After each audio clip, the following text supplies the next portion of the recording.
On termine cette émission de Smart Job avec Fenêtre sur l'emploi et on s'intéresse à la manière dont les jeunes générations cherchent un emploi en 2024. Pour le faire, j'accueille Amandine Reitz. J'ai bien prononcé, bonjour. Exactement, parfait. Par contre, je vais vous laisser prononcer le nom de votre entreprise parce que sur le sommaire, j'ai senti que j'étais dans le dur. Vous n'êtes pas le premier. Donc, quel est le nom de votre entreprise ? Donc, comme vous le disiez, je m'appelle Amandine Reitz et je suis la DRH Europe de l'entreprise iCIMS. Et donc iCIMS, c'est un éditeur de logiciels en recrutement. Donc, concrètement, on aide à travers le monde des entreprises dans leur stratégie de recrutement. À trouver le mouton à 5 pattes avec des logiciels plus ou moins Exactement, et à les intégrer dans l'entreprise après. Et là, vous venez avec une étude qui a été publiée en septembre sur les manières qu'utilisent les jeunes diplômés pour trouver du travail. Ce que j'ai regardé, le premier chiffre qui m'a interloqué, c'est que 85%, on peut le voir le chiffre, 85% de ces jeunes utilisent l'intelligence artificielle dans leur processus de candidature.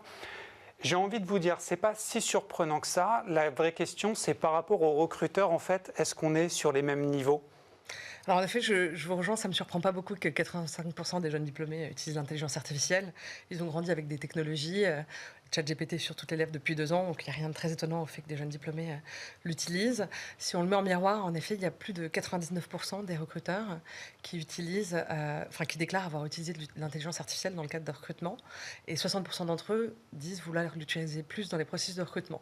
Donc la question, c'est pas vraiment est-ce que l'intelligence artificielle va apparaître dans le recrutement, parce que c'est déjà là. C'est qu'est-ce qu'on en fait ? Comment on le fait bien, surtout parce qu'il y a un effet de mode qui fait que tout le monde veut l'utiliser. On peut en faire quelque chose de bien et être plus efficace. Et puis parfois, on peut l'utiliser à mauvais escient. Exactement. Alors, j'ai regardé dans l'étude aussi, on pourrait se dire les jeunes ne pensent qu'à l'argent, mais on va voir que ce n'est pas si simple que ça. On a d'autres chiffres, donc la liste des priorités de ces jeunes quand ils postulent. 40% veulent la flexibilité et du travail hybride, un peu comme des cadres avec enfants. 23,5% acceptent un petit job en attendant le poste idéal. 11% préfèrent attendre 1 an pour la bonne opportunité. Moi, j'ai envie de vous demander par rapport à ça, c'est depuis quand les jeunes ont autant de cran pour temporiser sur un premier job ? Bonne question, j'aurais du mal à y répondre. Parce que l'étude dit que 83% malgré tout s'inquiètent de trouver ce premier emploi. Donc comment vous l'expliquez, ce chiffre de jeunes en fait, qui sont prêts à attendre?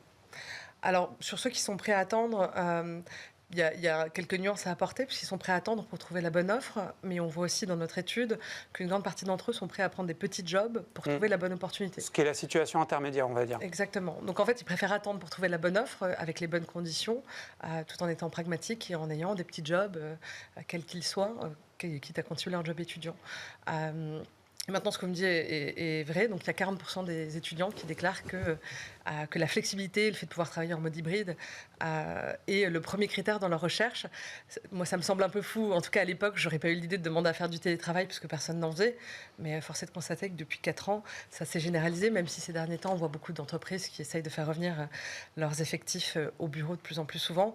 Les jeunes diplômés ont fait leurs études aussi à distance. Là, si on se projette, on peut imaginer quel type de salariés par an ils vont devenir. En termes de flexibilité, ils vont être ultra exigeants. J'imagine, en tout cas ils le sont déjà un petit peu.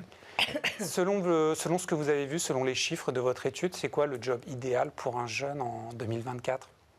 Je ne sais pas si c'est le job, parce que ça dépendra de la personne, mais en tout cas l'environnement qu'ils recherchent, c'est un environnement dans lequel on leur laisse de la liberté, dans lequel ils peuvent progresser et s'épanouir. Donc finalement, ça ressemble d'une certaine façon à ce qu'on recherchait il y a 10 et 15 ans aussi, en dehors... Avec les outils d'aujourd'hui. Exactement. Très bien, merci beaucoup Amandine. Peut-être que vous reviendrez avec d'autres études, puisque j'imagine que vous en publiez une chaque année. On en publie 7 ou 8 par année. Beaucoup plus souvent. Oui, écoutez, peut-être qu'on vous retrouvera très rapidement sur ce plateau. Smart Job, c'est terminé pour aujourd'hui. Le taulier Arnaud Ardouin sera de retour la semaine prochaine. D'ici là, je vous encourage à regarder beaucoup de programmes Smart Job, de regarder les replays, de commenter sur les réseaux sociaux. J'en profite également pour remercier Angèle à la réalisation, Héloïse au son, Lily et Juliette à la préparation de cette émission. Portez-vous bien, à très bientôt.